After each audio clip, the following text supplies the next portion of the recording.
na tuko hapa mahususi ni kwa ajili ya Karibu Kili Fair 2025, na leo tuko hapa Kibo Palace na tunataka kuwaeleza Watanzania kuhusu Karibu Kili Fair ya mwaka huu ambayo itafanyika tarehe 5, 6 na 7 pale Magereza Ground mkabala na airport ya Arusha. Na lengo kubwa la Karibu Kili Fair ni nini? Ni kuhakikisha kwamba tunatangaza utalii wa Tanzania ama East Africa, na tunawaleta wadau wasiopungua 800 wauza utalii kutoka sehemu mbalimbali duniani, zaidi ya nchi 40. Lakini kubwa zaidi, tuna nchi zaidi ya 500 ambazo zinajimarket ama zinajiuza katika viwanja vya magereza, na lengo ni kuwaleta watu wote kuja kujifunza kuhusu utalii na kuja kujionea Tanzania ili waweze kuleta watalii kwa wingi.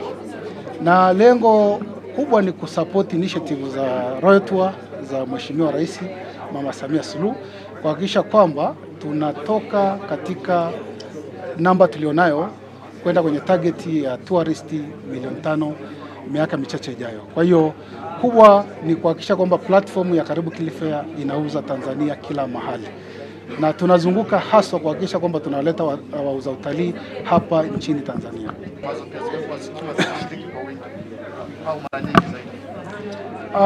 Nianze kama Kili Fair, sisi tumekuwa tunafanya matamasha tofauti. Kwa mfano tuna kitu inaitwa road show, tunauza Tanzania kwenye mataifa tofauti, ama tunachukua Watanzania wenzetu kuwapeleka kwenye mataifa especially ya Ulaya, kwenda kuwakutanisha na wauza utalii kule, kuwaeleza habari njema zilizoko Tanzania, vivutio tulivyo navyo, na kuhakikisha kwamba wanakuwa ambassador wa kuuza Tanzania. Katika harakati hizi za kuandaa ushiriki wa maonyesho ya Karibu Kili Fair 2025, Shirika la Hifadhi za Taifa TANAPA litashiriki katika maonyesho haya ya Karibu Kili Fair 2025, ikiwa ni moja ya mikakati yake katika kutangaza vivutio vya utalii vilivyo katika hifadhi za taifa takriban 21. Hivyo katika maonyesho haya tutashiriki kwa lengo la kuelimisha jamii kuhusiana na hifadhi za taifa, kuhusiana na shughuli zote za uhifadhi pamoja na utalii kwa ujumla. Zaidi ya kuelimisha jamii, pia itakuwa ni fursa pekee ya sisi kuimarisha mahusiano yetu na wadau wa utalii wote walioko hapa nchini na wanaotoka nje ya nchi ya Tanzania. Hivyo tutakaposhiriki maonyesho haya, itakuwa ni fursa pekee ya kutangaza pia zile fursa za uwekezaji zilizo katika hifadhi za taifa Tanzania. Leo ni msimu wetu wa 3. Benki ya CRDB inadhamini maonyesho haya makubwa katika eneo la Maziwa Makuu, na udhamini wetu wa mwaka huu ni kama udhamini wa dhahabu, na kama ambavyo waandishi wa habari mmeona hapa, tumekabidhi hundi ya milioni 50 kama udhamini wetu wa maonyesho haya.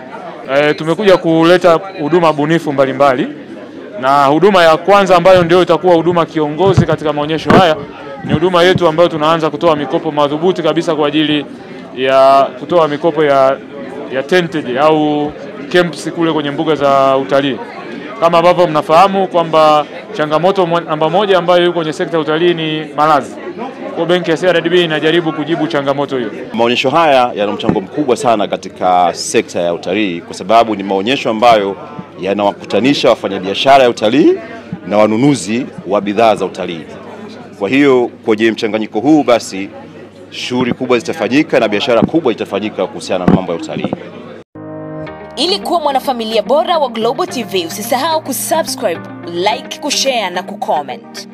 Baada ya kusubscribe, bonyeza alama ya kengele ili kupata taarifa kwa kila video inayopanda Global TV Online.